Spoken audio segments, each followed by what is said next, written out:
Season 2. How are you? How are you? Come on, talk to me in the comments. It's been a few weeks. We took a few weeks off. I see we're out of form. Some of our usuals haven't even signed in yet. That's okay. It's okay. They'll catch the replay, or they may, catch on at some point. But if you're in the comments, this is the time to go ahead and share the stream. How it all works, season 2, we are starting. We are starting up season 2. Man, I tell you, I can't believe we've already completed one whole season already. All right, that's really crazy to me.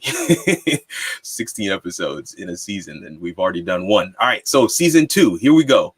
And season 2, we're starting off with network and security. So this entire month, we've made some format changes. This entire month, we're going to be doing home technology. And in this first episode, we are going to be looking at network and security for our homes, right? These were some really cool, really interesting discussions that we had, but we were just able to barely scratch the surface on some of the items. And, we listened. You guys said you wanted us to go back and show us some more, give us a little bit in depth. And so Two of those people are back for this episode. We're happy to have Charles Rogers and Marsha Cantrell, but we're also happy to have Dr. Paul McNeil coming to join us as well with some expertise on the cybersecurity side.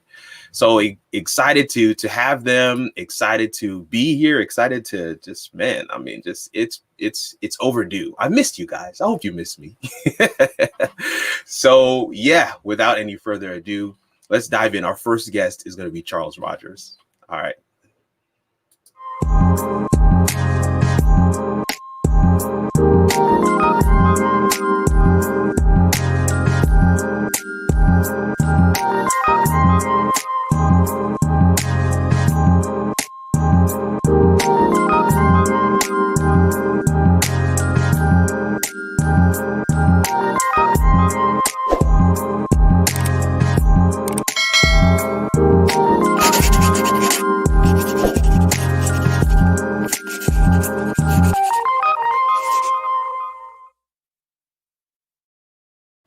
Charles, how you doing, man? I'm doing good, man. How you doing? I'm doing well. I'm doing well. Glad to have you back. Glad to be back for season 2. How it all works, tech, media, and leadership. This is what we're all about here. And Charles, we did an extensive introduction of you the last time you were on the show. But just, briefly share with the folks a little bit of who you are and what your background is. Just give them a little taste as we dive into some of our content for today. Well, as Kirk said, I'm Charles Rogers. I'm a system administrator. System administrator. I started in the IT world from running cables and then a tech desktop support help. And now I'm a system administrator here in Huntsville, Alabama, and I've been doing that for about 10 years now. Excellent. You got a friend in the comments. Jamil Adams is like, "What up, Charles? What's up?" It's good to have folks who come to see you. But Charles, man, listen, we're gonna dive right into this, some of these questions. And as I mentioned before, folks, if you haven't already, go ahead and share this stream. Let people know that we are live. I see that the numbers are climbing, which is good.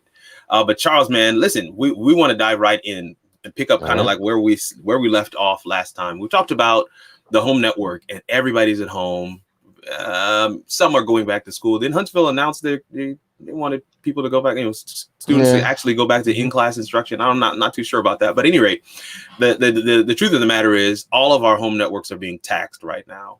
What are some things that we can do to optimize? Talk to us about some tips and tricks and hacks that we can do at home. Let folks know how we can survive multiple devices on the network and not really getting great quality. Well, I guess it all starts with your ISP, your internet service provider. Very true.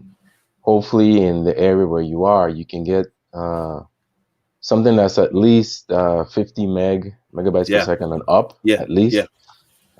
We're fortunate here in the Huntsville area to have gigabit speed, and I have done so with my network at home. So it kind of all starts at the source. So if you have a source that's giving you plenty of bandwidth, that's a good thing. Yes, it is. Yes, it is. And then from there, whatever you can put on a landline, a physical Ethernet cable, right, will definitely cut down on the amount of bandwidth usage you're using for your Wi-Fi within your home. Yes. That will help a lot. So break that down a little bit more.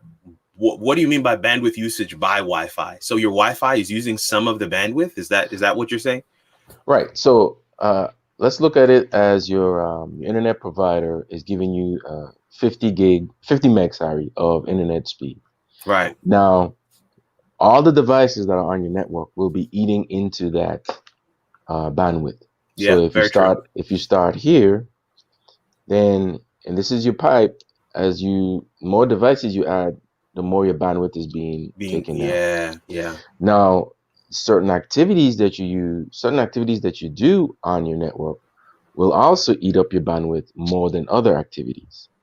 For instance, streaming, playing games, video games, versus just browsing the internet or having just one internet browser open instead of 6 million, 6. will limit the amount of bandwidth that you're using. Right. Right. So again, it starts with your internet service provider. Try to get the biggest pipe that you can get, that you can afford and that is reasonable for you. Yeah. And hopefully you can get either a cable or fiber, something along those lines in terms of the circuit. Yeah, a faster method of communication. What in terms of the actual speed? Some people are wondering, okay, is it my computer or is it the actual bandwidth? When I'm on my phone, it seems like it's fine, but when I'm on my computer, it seems like it's sluggish. And I've got, I only have maybe 40, 50 Google Chrome tabs open. So what could be causing that issue? Well, there's a lot of different things. The older the PC, the older the device on a whole is, for lack of a better word, it's less efficient in terms of using bandwidth and in terms of the quality of the signal it can get you. Yes. So for instance, an older PC using older technology for its Wi-Fi will seem rather slow, or it would limit what you can do. Right. Especially if you have, let's say, an AC router that's running at ridiculously high speeds. There've been some laptops and that have come out in the past where they're expecting you to run on Wi-Fi. So the Wi-Fi network interface card, or NIC, runs at a higher speed, or give you higher speed than your LAN or the regular corded port. Yeah, you might only get 100 meg on that total, and then whereas your Wi-Fi might give you more. So it all depends on how you're connecting to your internet, your router, how old your device is, and the activities that you're using with it. So if, say, you're someone who's doing just regular office working from home, have a couple of spreadsheets open, some Word documents, some PDFs, email, and email. So you have your email up, so that's accessing your internet. And then you go ahead and you start opening up many different internet browsers. Doesn't matter which browser you use, but you have many tabs open. Yes. The more tabs you have open, all of that is eating into your bandwidth. It's all working in the background because the computer doesn't know, and it doesn't care how big your pipe is. It's just trying to fulfill the request that you're making to it, to say, hey, I need this tab open to go to msn.com. Okay, I need this tab open to go to google.com. Exactly. Now, just between those two, you're going to have more usage on one side than the other. For instance, google.com is just a plain white page with a search bar. Right. msn.com, you have many different tiles that are updating constantly. All of that information is eating up your bandwidth. So imagine if you have 6 or 7 of those msn.coms or espn.com up and running, plus your email. Is heavy, yeah. Right, or your email, then that can definitely affect your bandwidth. Additionally, outside of your home, what can affect your speed is the server that you're actually contacting. So if the server that you're hitting, let's say, let's use espn.com. Yeah. Now that a lot of people are home, there might be more people hitting and accessing the ESPN servers than normal. So that will also cause some time for it to load on your website, because there's more people accessing the services that are on this server. So all these many different things affect your bandwidth. But for your home, just try to minimize just what you need if you want to get your speeds optimal. We talked in the last episode about the different, the extender, the one access point, and then we talked, of course, about the mesh network, and everybody on the panel was highly advocating the mesh network setup. Now, since that show, many people have asked, and folks in the comments, if you want to just drop a question for us pertaining to home Wi-Fi, home network, anything related to home technology, drop it in the comments. Put a Q in front of your question, so that way we know that you're not just chatting with somebody else, that you're actually asking us a question. But one of the questions that we got multiple of was, I saw Eero, I saw Orbi, I saw Google Wi-Fi, I saw all these other things out there. What is your, out of all those networks that are out there, right? All of those brands, tell us what your number one is and why. What do you recommend to folks? I know you've recommended a couple. In fact, you got our pastor set up nicely. So, but yeah, what do you recommend for folks, and tell us why? So it's dependent on what your needs are. Number one. I like so that. For me and my needs, my Orbi from Netgear was the perfect situation for me because it provided me with a mesh network that will cover my home. So it covered all of the square footage that I needed, number one. Number two, it provided me some parental controls, which for me was important, that were built into the devices. So nice. I didn't have to buy something separate. Additional, right. Right. An additional hardware or software to put now on top of my network. It's built into what it is that I'm actually currently using. Excellent. Each satellite and the main router had built-in switches. So for me, because I have all of my routers or the satellites hardwired to my main router that's going out, right? Which means I can just physical Ethernet, physical line, right? So that made it easy for me just to use the satellites as switches to connect to any PCs that I have in the house, Perfect. Any device that will not or doesn't require internet. The Orbis have the satellites have a switch built in. They have how many ports? Yes. I think it's a 4 or 5 port, if I remember correctly. Oh man, but it's built in. Yeah, so Google Wi-Fi only just has, I think, 2 ports.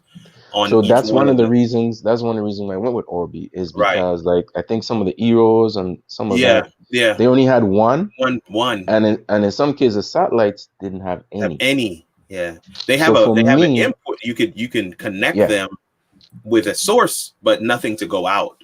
Which, that's a really good distinction. For me, it I guess because of my background, I understood that I can use this because I'm hardwired. The main and the satellite are hardwired to my main router going out. So if I connect off of those switches on the back of them, then I'm effectively hardwired the whole way through. So for me, it made sense that way, because a lot of like my PCs that are in the house, my desktops, they don't have Wi-Fi cards. So they just have the regular built-in physical connector. Exactly. Right. Now I went with the mesh because I was looking for more coverage. But there are options out there. The mesh starts at, I think, around 100, depending on the manufacturer and what options you want on it. But then also, there are standalone routers too, that aren't mesh, that can give you the same amount of coverage. They're usually very high powered. Yeah. And if you're trying to figure out something now, I think a good time to get into Wi-Fi 6 would be now. Mm-hmm. You get into Wi-Fi 6, you get more bandwidth, you get more speed, you get more coverage. Mm-hmm. So it all depends on your needs. If you're in a single story home and it's not too large, you may just need one router placed in a maybe a central area or somewhere, a good area, a wide open area. Yeah. That might give you all the coverage you need. But for me, I needed more coverage. And if you're in a 2-story home, if you're in a far bedroom away from it, then you need to really look into mesh. And then if you have a basement, it's even worse. Right. Man, thank you so much. Again, one cool thing about the mesh is that it allows you just walk around the home. Yeah. And it just picks up from one router to the next, and that way you don't have to disconnect and reconnect. That's a big distinction. Big distinction between the extenders and the mesh network is that the extender, of course, has a totally different SID that it's broadcasting from. So you'd have to connect to a different name. But I guess for families that have that, they've probably saved it already, and so for them it's still quote unquote seamless. But there is a break in between when you go from one to the next. So that is something to consider. And also, the more extenders you put on your network, it doesn't work right. Whereas with the mesh, the more you add on, the better your coverage. It's just seamless. Yeah. Great. Listen, Charles, we're gonna swap out. We got Marsha Cantrell waiting in the wings to jump in and talk about some of the usability of technology. But I appreciate you coming on and giving us some more food for thought and some tips and tricks. I saw somebody in the comments saying thank you for breaking it down for us dummies. but just keep in mind, it all depends on what your needs are. Always do your research based on what your needs are. Make a plan and then go forward with what you need to purchase. Excellent. Folks, we're going to play a quick little video that just kind of shows a little bit of the home and how Wi-Fi is done and the internet service provider. And then we will dive into usability of our technology at home with Marsha Cantrell. Let's take a look at how your home network works and how you can make it stronger. You pay a provider a monthly fee for internet service at a certain bandwidth. And that internet you pay for is delivered to your house through a modem. Once it receives the outside internet signal, the modem then connects to a router. And this is where your internet turns into wireless internet or Wi-Fi. In many cases, the modem and router you get from your internet provider will be one device. The router beams that Wi-Fi signal all over your house. And all over your house, devices connect to that signal, eating into your bandwidth. If you've got multiple stories or your router just can't be in the optimal spot in your house, it's going to need some help getting that strong signal to out-of-the-way places. A mesh system works kind of like a router and extender combination, but it does so much more seamlessly and creates the strongest wireless network with the best coverage. Mesh systems are a great choice if you're paying for broadband or fiber internet and want a super fast signal all over your house. Yes, super fast signal all over your house. That sounds good to me. That's why I have a mesh network. Marsha, what do you have at home? Do you have you have a mesh network? Do you have a extenders? Or you just have one access point? What do you have? I think you're still muted. One second. Let's see if we can get you unmuted here. Okay, there we go. Okay. Yes, we have one router, one access point. And it works. And it works for us, but we are prepared in case we need to go further. There you go. But yes. And that's what I think that's what Charles was talking about in terms of doing your research, understanding what's best for you, not just getting what you hear, what's quote unquote hot in the streets. You want to get what's best for you. Exactly. Marsha, thank you so much for coming back. You're welcome. you broke the internet last time with that smart reading thing that we showcased on the Home Tech Show last season, which was so cool. I know I've actually had to put that in the description of that particular episode, so because people just kept on asking in the comments, hey, what's that thing, what's that book? So I had to go search it out and find it and put it in there. How are things going with you? Tell the folks a little bit about yourself before we dive into our first question. Absolutely. Well, my name is Marsha Cantrell and I am a senior analyst project lead. My main function these days have been putting in IT infrastructure, large networks for the corporation that I work for. So been with IT for about 12 years now, and I love it. Good. We got to have, listen, folks, if you're in the comments, man, we need more women in IT. We need more women in tech. We need them. So however we can figure out a way to create that funnel, we got to have that, because there's just a certain approach that women have towards technology I find is totally different. So anytime I have, especially when I was managing technology teams, whenever I would be able to engage with the women on my team, I would have a different conversation. Whereas us men, we kind of approach it, we approach it the same way. So Marsha, talk to us a little bit about, one of the things that we didn't get a chance to touch on at all in our last episode was, how we engage with technology. And we had a pretty robust conversation, backstage, if you will, before we went live about, so technology is in our homes and it's there to stay. It's not going anywhere. So now, in a non-tech way, how can we best engage with technology? And one of the question that I had here was the user experience. Talk to us about the user experience at home with technology and some of the things that we can do that some of us techies do without even thinking, but that seem to be so key and so critical for others to hear about? Oh, great question. So I think that, technology is evolving every It day. is. It is. And the way we use technology has to evolve as well.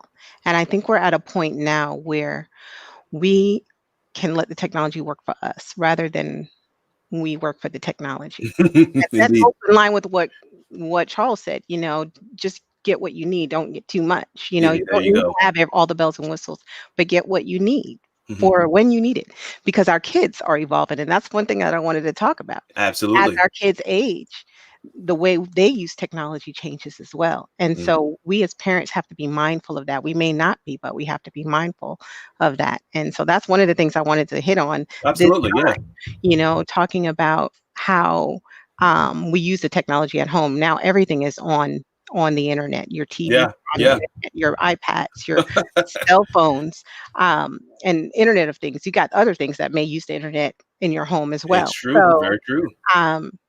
we have to manage that. And it not only helps to manage your bandwidth, but it also helps to understand how your family is using it. Check in. The Yeah. main thing I say is check in. And my Check husband in. and I learned this. Our kids are toddlers, 5 and 2. So they use iPads a lot. That's Mhm. their iPad. That's my iPad. But we don't Yeah. It's their at one iPad. time we didn't restrict what they were watching. We thought YouTube Kids, it's fine. But Right. then we noticed our son doing something and we're like, where did you get that from? So now, they're watching other kids play, but other kids may be playing and their standards, a way of living may not be our standards. So Mm. now every Very now and key. then we go and we check, what are you watching? Or we watch it with them.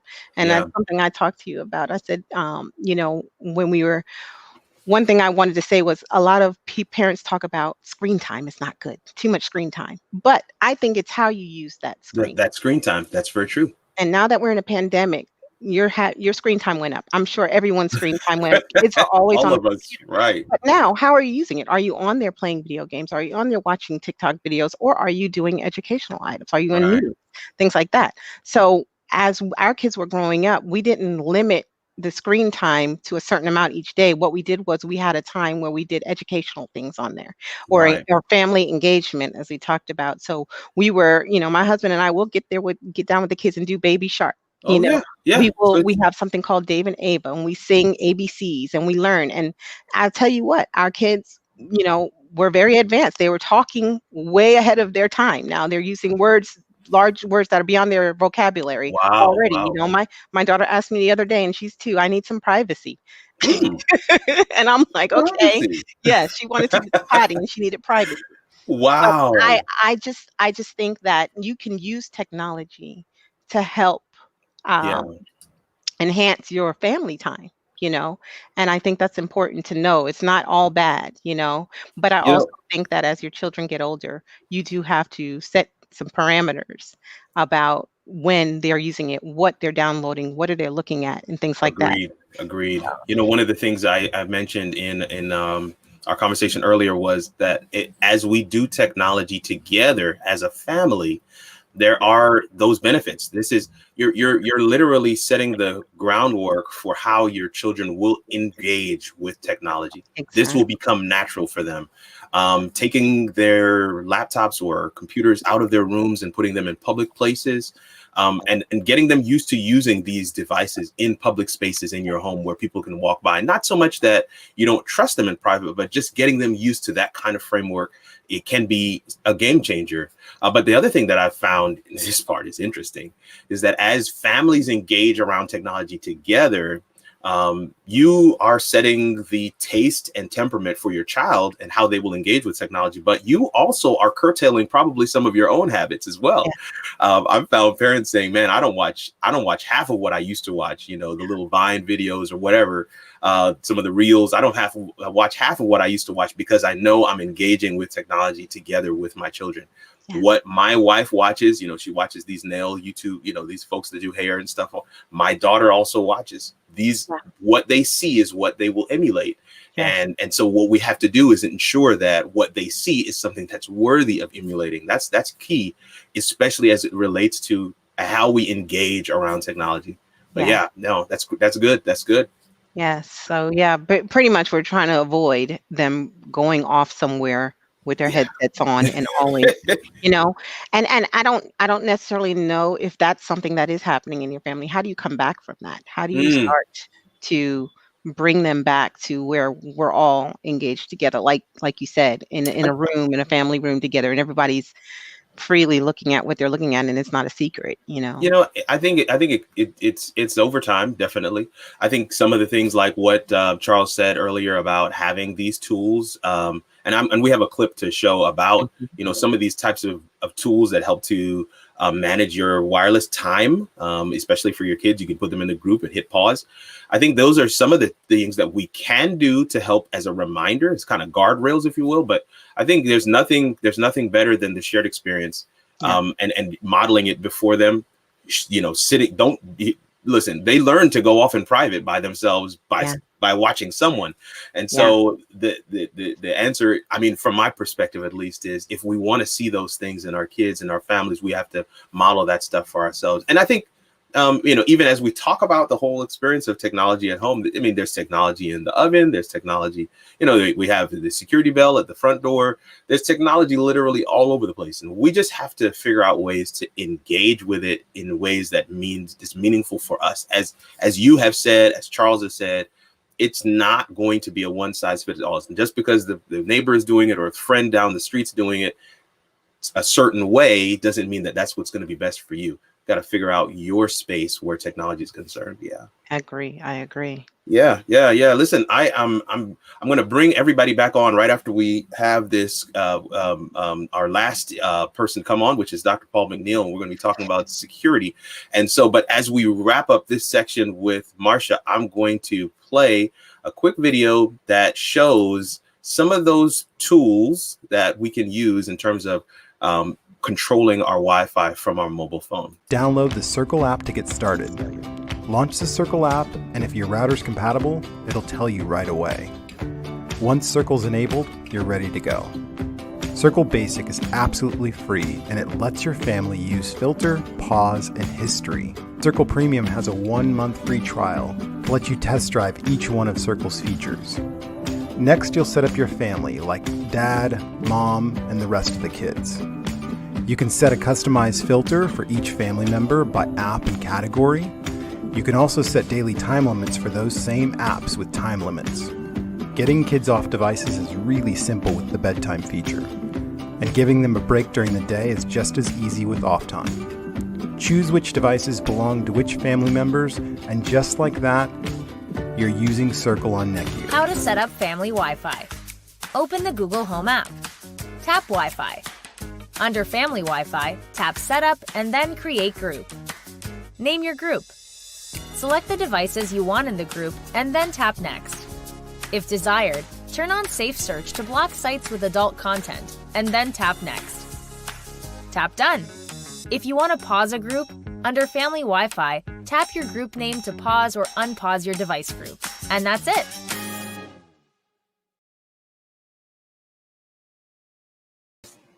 All right. We are here with Dr. Paul McNeil. Paul, how are you? I'm doing all right. How are you doing today? Doing good, man. So glad that you could join us. Man, listen, folks, I just want to drop this question out there in the comments as we're about to dive in to the security aspect of home tech. I want to ask you this question. In the comments. Let us know, when was the last time you changed your passwords? And by passwords, I do mean passwords. I didn't mean password. I hope you don't just have one. Oh boy. But passwords. When's the last time you changed your passwords? I want to leave that up for a second while Paul kind of introduces himself to us. This is your first time on the show. So excited to have you here. We have shared, quote unquote shared the virtual stage, if you will, on a different show, and was happy to make his acquaintance. We had such a great time on Message Magazine's show. But talk to us, Paul, about yourself a little bit. Just give us a little bit of your background and talk to us about MBU security as well. Sure. So name's Dr. Paul McNeil. My background, I went to Oakwood as an undergrad and got a math degree while I was there. So anyone from Oakwood that's in the comments, OU. Actually, I was the last freshman class of OC. they changed to Oakwood University my freshman year. So I was the last freshman class of Oakwood College and the first freshman class of Oakwood University. Nice. And then I went on and got a master's in computer science from Vanderbilt and a PhD in computer and information systems engineering at Tennessee State University. So since then, I founded MB Usable Security. And what we focus on is protecting our customer network. And I kind of got into that because in my grad school programming, I focused my research on applying artificial intelligence to detecting malware in smartphones, specifically targeted malware in smartphones. And so that kind of got me into the cyberspace more than just the user behavior and user experience research that I had kind of been focused on in my master's. And that carried through to, I guess, post-school life. And so now we focus on using data, whether it's in creating wonderful marketing solutions or, again, with cybersecurity, securing the home and securing businesses. And so a lot of the work that we've been doing, especially post-COVID, during COVID, has been around securing home Wi-Fi and home internet connections and things, because so many people are working remotely now. And a lot of smaller businesses and medium-sized businesses, actually large businesses, haven't really had to think about that and weren't prepared to make that shift. Excellent. And that's a perfect segue into the question, right? What are some steps that people can do? I mean, look, the truth of the matter is there is a certain ceiling in terms of what can be done as a novice, right? Yep. DIY style, right? There is a certain ceiling there.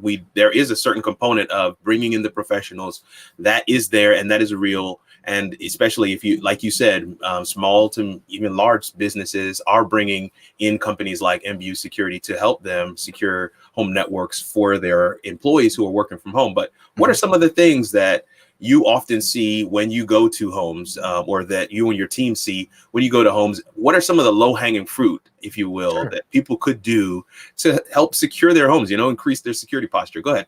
Great. So first I'll say, and I don't know if there's a way to put this in the comments, but I recently did a presentation on like working from home and things people can do. So I have actually a checklist if people want to, I can give like a text number.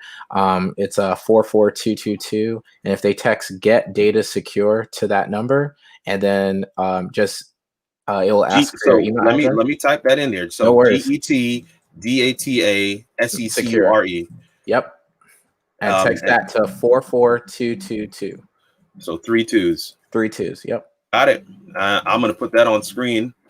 People know that we're talking about securing the home network. But if you text folks, if you text GetDataSecure to 44222, you'll get a list. Is that right? It'll get like a checklist of some of the basic things that you can do yourself at home. Excellent. Just to increase the security. And I'll talk about some of those things here and whatever else comes up as well. Yeah, but And I wanted you guys to have that opportunity to go ahead and have that list in case you don't catch it all, or you don't want to scribble and write it down. You just want to synthesize information right now. I know how that can be. Perfect.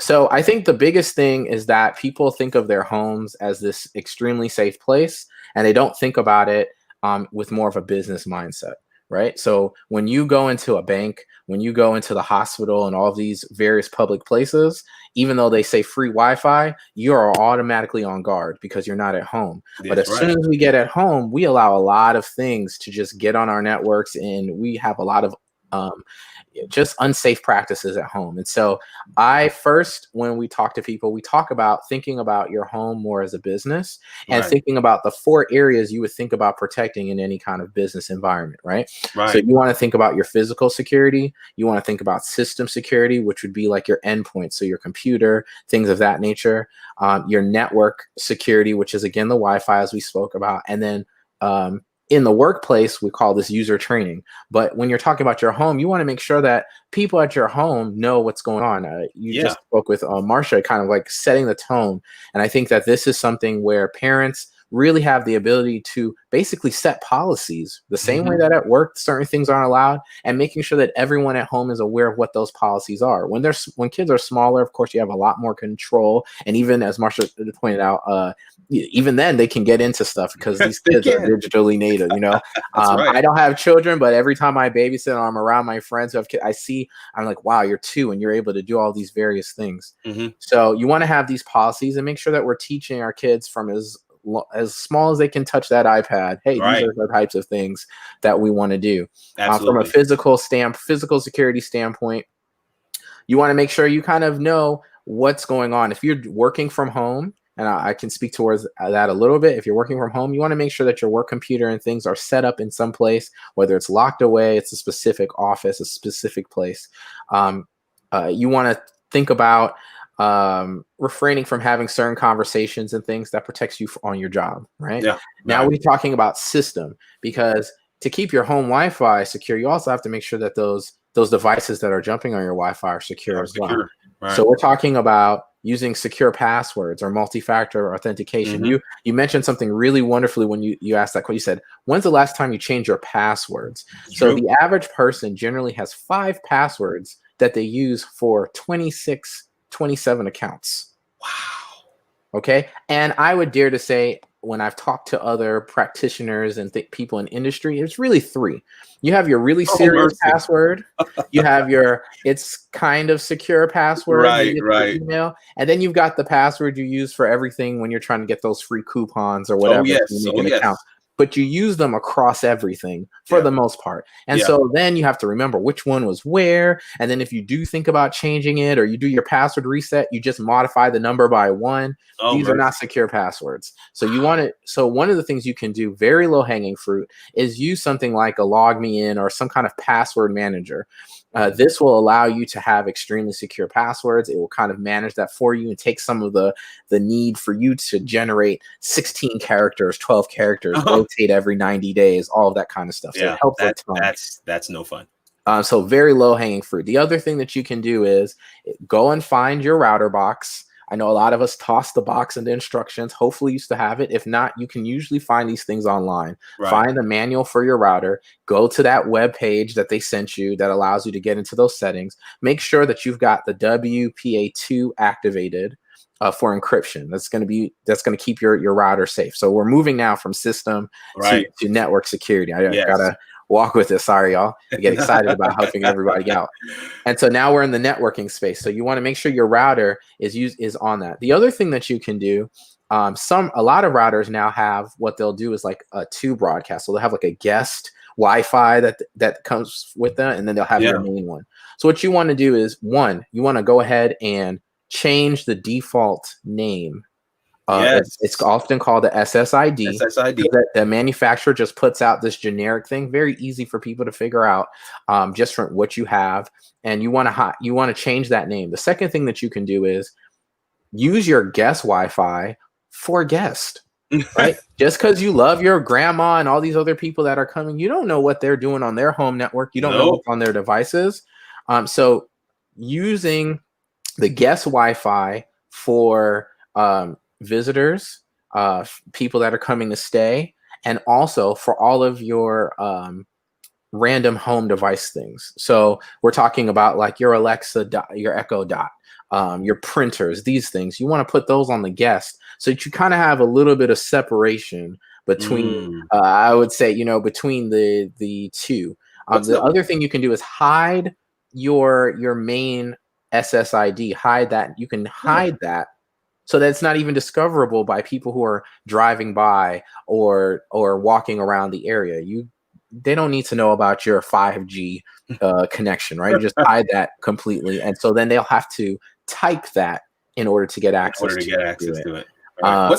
Tell me what's the rationale behind putting your smart speakers and so on, like your Siris and your Google Homes and your Alexas on the guest? Tell us a little more there.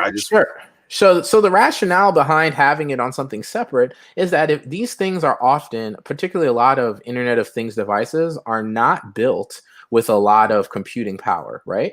So the first thing they're going to cut out is security.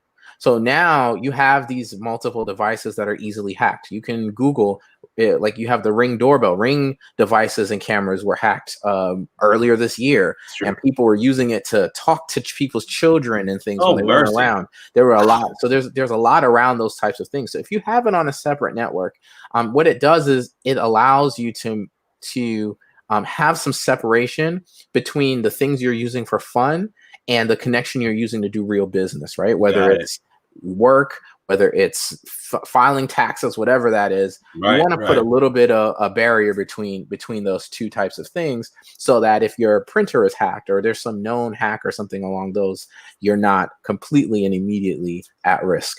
Wow.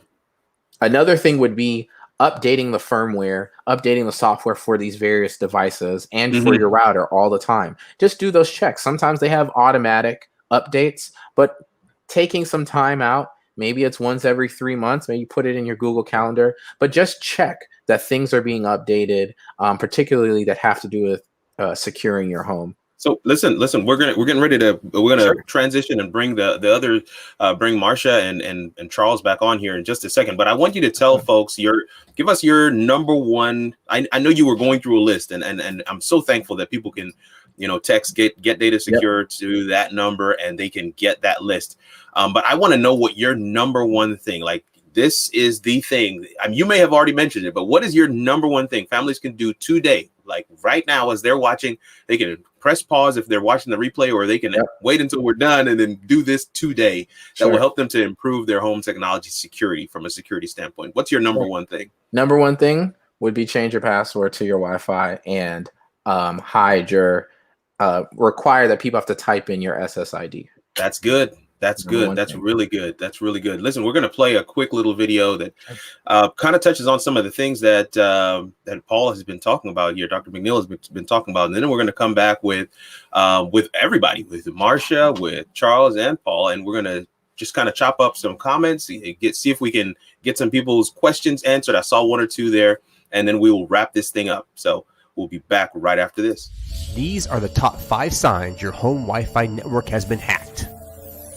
Sign number 1.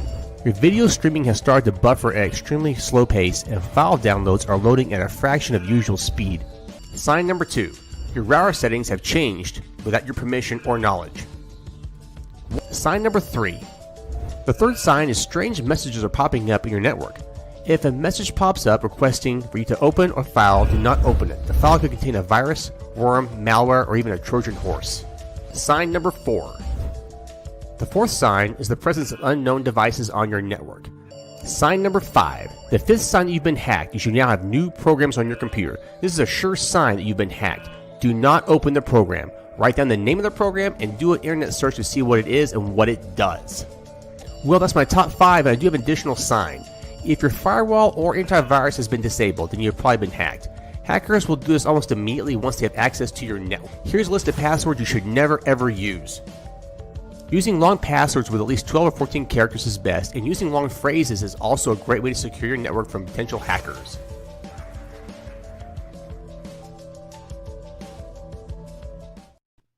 Wow. I gotta swap some things around here. All right, there we go. Man, did you see that one of those passwords they said not to use was Donald? I wonder why they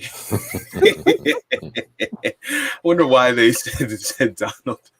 Oh my, that's terrible. Man, listen, I see a lot of folks in the comments. David Hunt, Kanik is in the comments. Shifra, I'm probably pronouncing that wrong. Leslie Samuel's in the comments. This is my guy from college, man. So good to see you, Leslie. Gaston Pierre is in the comments. Yeah. Oh, yeah. Oh, cool. Yeah. I'm glad. And it's so cool when people come out to support their people. That's what's up. Listen, we also have a question here from Jamil, and I'm going to try and pop it on screen here. Hopefully it doesn't cover up too much. Jamil says, is there a way to find out if I'm paying for more speeds than what I actually need? Example, I'm paying for 1.2 terabyte, but I'm only using 600 meg. I think there's, Jamil, you're my boy, but I think there's some things wrong with the question. But anybody want to touch on this one real quick? Let's anybody wanted to respond to Jamil?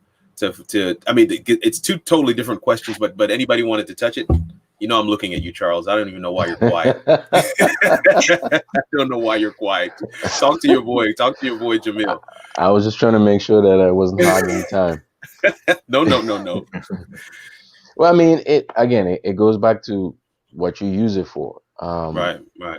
I personally, I like more bandwidth than less bandwidth. That's just me. But then again, if like Paul was saying, if you can keep track of what's on your network, you know what's on there, that can also, if there's things on there that you don't know, that will eat up your bandwidth. Absolutely. But if you have everybody on, and you do a simple thing like I guess a speed test, or you find some software that can identify your usage. Some of the routers, some Wi-Fi routers will have some of these applications in there, or a third-party app that can give you a history of what your usage is, and then that will give you a better idea. Well, hey, you know what? I might not need this amount. Exactly. I might not need a gig. I might just need 100 meg. But me personally, the more bandwidth, the better. I don't know too many people that want to turn down faster speeds, but I mean, hey, it's a valid question, right? I mean, if you're paying for it, you're not using it, And Jimmy, you could hit me up later and we can talk more about that. Good. Listen, as I wanted to bring everybody back on screen. Paul, you were still sharing. You had some other items on that list. Marsha, I feel like we could have gone even longer in terms of some of that usability conversation. And then, of course, Charles. I mean, there's still some folks in the comments that are saying things about the Wi-Fi, like Jamil, about their home network, and of course, all of them tie in together. I'm just wanting to open the floor for a few minutes here to see if anything else that you wanted to share before we kind of go into the plug your hustle section. Marsha's got her hand up. Come on. I just wanted to add on to that question that Jamil asked. I mean, if you have a large amount of bandwidth, it's important to have some way to look at the statistics of how you're using it. It's important to get that, because you may not know things are happening on because you're not impacted. True. So you have to do that and see when you're using the internet the most, at what time of day, things like that, and just understand your trend. Yeah. And sometimes your internet provider gives you some of those tools to use as well.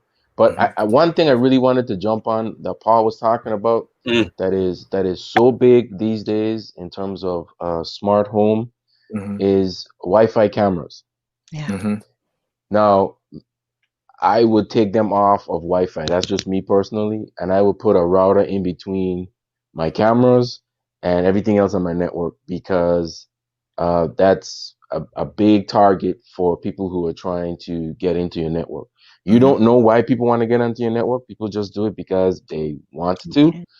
And the more segmentation you have in your network, the better it is. I would put that on a total different router, on a different subnet, have everything separated. Wow. If it has to be Wi-Fi, then I would use Wi-Fi. I personally would try to get, LAN connected cameras, and also minimize the number of cameras that you have pointed inside your home. Yes, I'm big on that. You can have as much as you want looking outside. That's fine, but we don't need any more spies inside the home. Your phones are enough. You have your phone, No, to jump on, piggyback on that, Charles. Also, one of the things I noticed, because we're pushed for time, is really filtering your DNS, just choosing what you want to have access to your home, and firewalls. That's something a lot of routers have some kind of firewall on there. You don't always have to go out and get something crazy, but you do need to make sure that you understand what those settings look like. And you can find YouTube videos on how to set stuff up. Okay, Very so true. The things that we're talking about, you don't have to become a cybersecurity expert tomorrow to do. You can get on YouTube and Google and make sure it's a reputable source, and you can you can be good to go. But those are the two things that I didn't mention that were still kind of on the list to hit that I want to make sure.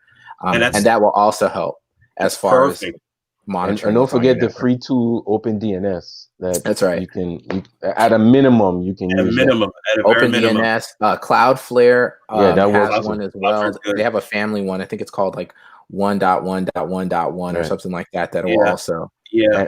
And I use an app on my phone called Fing, Fing. Yeah. And it allows me to see what's on my network at all times. I can ping it. I can trace route. I can do all those different things. There's an app that you use, Charles, to look at what's broadcasting in what range?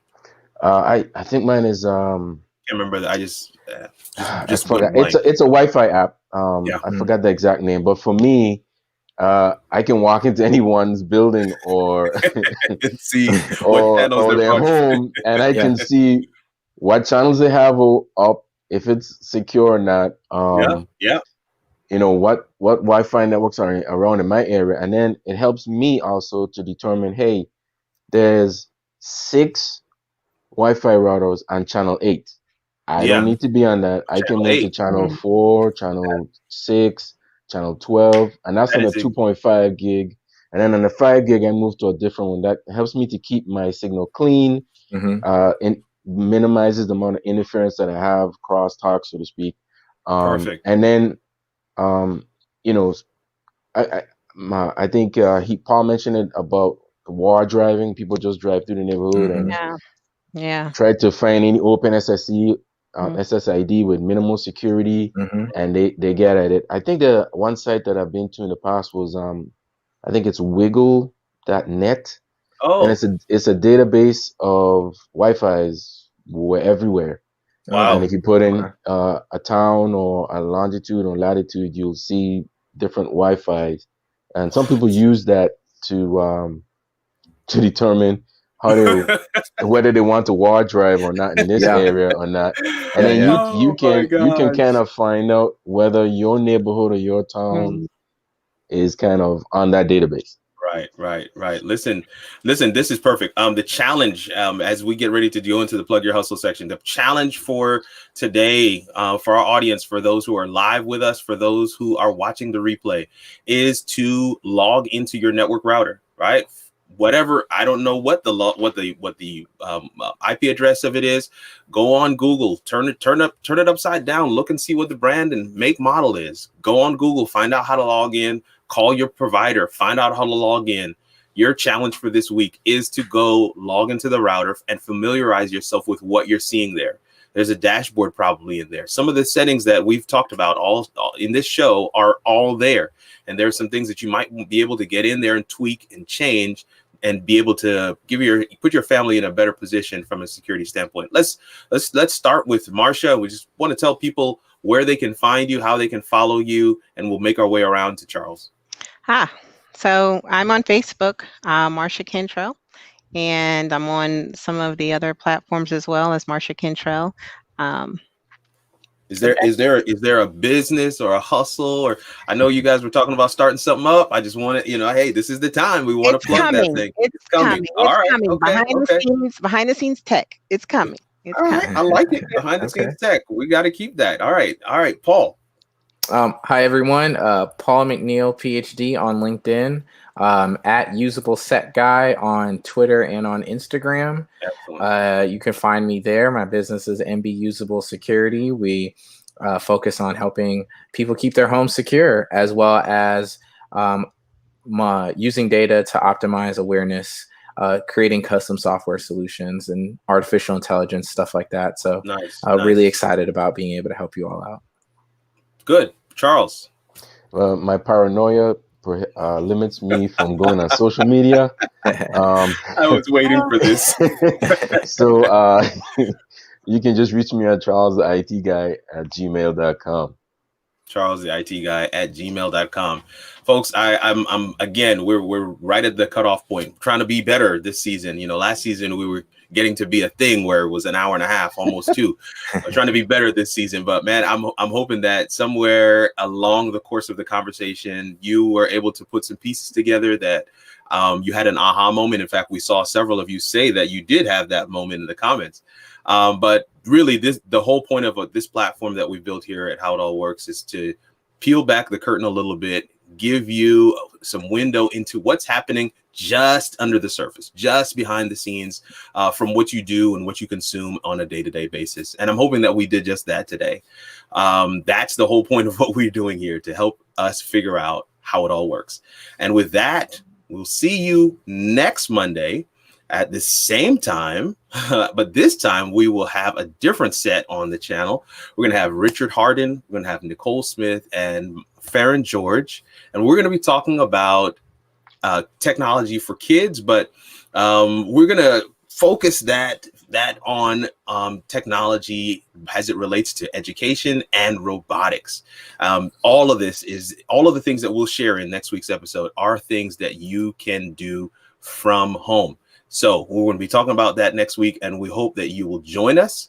We're excited about that. We're excited about getting back into season 2 for this home tech setup. And we hope that you're taking the journey with us. If you have not already, we're asking that you would take a moment and subscribe.